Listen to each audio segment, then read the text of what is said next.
Dobroveče i dobrodošli u dnevni pregled vijesti. U fokusu večeras.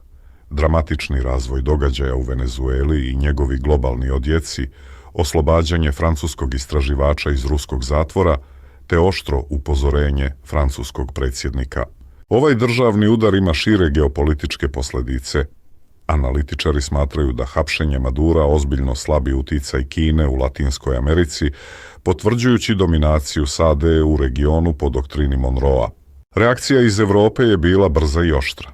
Francuski predsjednik Emmanuel Macron uputio je žestoku osudu, optužujući SAD za neokolonijalnu agresivnost i kršenje međunarodnih pravila u svom obraćanju diplomatskom zboru. Sa druge strane, pozitivna vijest stiže iz Moskve.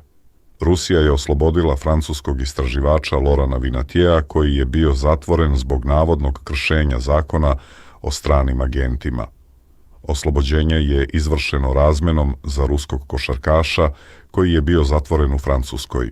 U drugim vijestima, Rusija je uputila otvorenu pretnju Europi, upozorivši na posljedice eventualnog vojnog prisustva evropskih snaga u Ukrajini nakon završetka sukoba. U Francuskoj tenzije rastu na selu.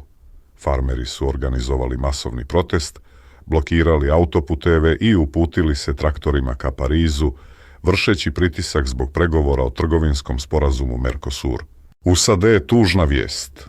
Američka državljanka Rene Nicole Goode ubijena je u okviru operacije službe za imigraciju i carinu, što ponovo pokreće debate o metodima agencije IC.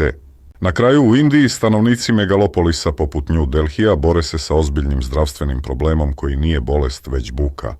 Saobraćaj, građevinski radovi i verske proslave čine buku koja ugrožava sluh i mentalno zdravlje.